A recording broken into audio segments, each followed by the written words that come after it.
கல்லூரிக்கு பள்ளிக்கு செல்கிற குழந்தைகள் அங்கேயே சென்று சான்றிதழ் வழங்குவதற்கான ஆணைகள் பிறப்பிக்கப்பட்டிருக்கிறது.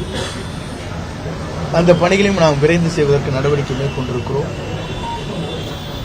இன்னும் ஒரு வார காலத்துக்குள் உங்களுடைய இந்த துறையினுடைய செயல்பாடுகள் பள்ளிக்கு செல்கிற கல்லூரிக்கு செல்கிற மாணவர்களுக்கு சான்றிதழ் வழங்கவில்லை என்ற குறையே உங்கள் கவனத்திற்கு வராது.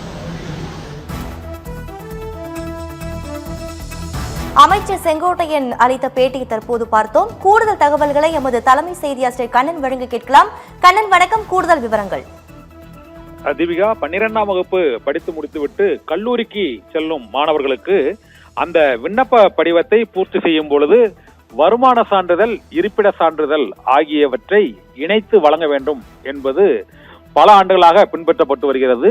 இதனால் +2 முடித்துவிட்டு கல்லூரிக்கு செல்லும் மாணவ மாணவிகள் அவர்கள் வட்டாட்சியர் அலுவலகங்கள் மற்றும் இ-சேவை மையங்களை நாடக்கூடிய சூழ்நிலை ஏற்படுகிறது.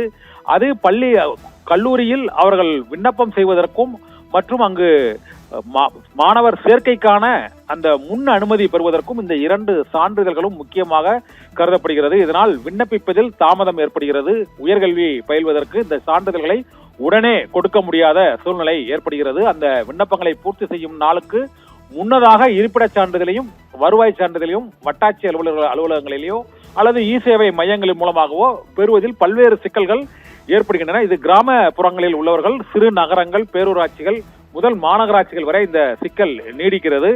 இதனால் இதை தவிர்ப்பதற்காக வருவாய்த்துறை புதிதாக பொறுப்பேற்றுள்ள அரசில் வருவாய்த்துறை அமைச்சராக பொறுப்பேற்றுள்ள செங்கோட்டையன் இன்று மிக முக்கியமான ஒரு அறிவிப்பை வெளியிட்டிருக்கிறார். பெற்றோர்களுக்கு மகிழ்ச்சி தரக்கூடிய இந்த செய்தி. அவர்கள் இனிமேல் இ-சேவை மையங்களுக்கோ தாலுகா அலுவலகங்களுக்கோ அலைய வேண்டியதில்லை. எந்த பள்ளிக்கூடத்தில் அந்த மாணவ மாணவிகள் படித்தார்களோ அதே பள்ளிக்கூடத்திலேயே வருமான சான்றிதழையும் இருப்பிட சான்றிதழையும் பெற்றுக் கொள்ளலாம் என்ற அறிவிப்பை அவர் வெளியிட்டிருக்கிறார். ஒரு வார காலத்திற்குள் இந்த செயல்பாடுகள் நடைமுறைக்கு வரும் என்று கூறியிருப்பது உயர்கல்வி கல்லூரியில் விண்ணப்பித்துள்ள மாணவ மாணவிகளுக்கும் பெற்றோர்களுக்கும் மிகவும் ஒரு மகிழ்ச்சிகரமான செய்தியாக இது செய்தி கருதப்படுகிறது. இது அமலுக்கு வரும் பொழுது இருப்பிட சான்றிதழையும் வருமான சான்றிதழையும் அந்தந்த பள்ளிக்கூடங்களிலேயே அவர்கள் பெற்றுக்கொள்ளக்கூடிய நிலை ஏற்பட்டுவிடும் என்று செங்கோட்டையன் அறிவித்துள்ள இந்த அறிவிப்பானது மாணவ மாணவிகளுக்கும் பெற்றோர்களுக்கும் மிகவும் ஒரு மகிழ்ச்சிகரமான செய்தியாக கருதப்படுகிறது. அந்த பிரச்சனைக்கு ஒரு மிக முக்கிய தீர்வும் இப்போது ஏற்பட்டிருப்பதாக கருதப்படுகிறது. தீபிகா,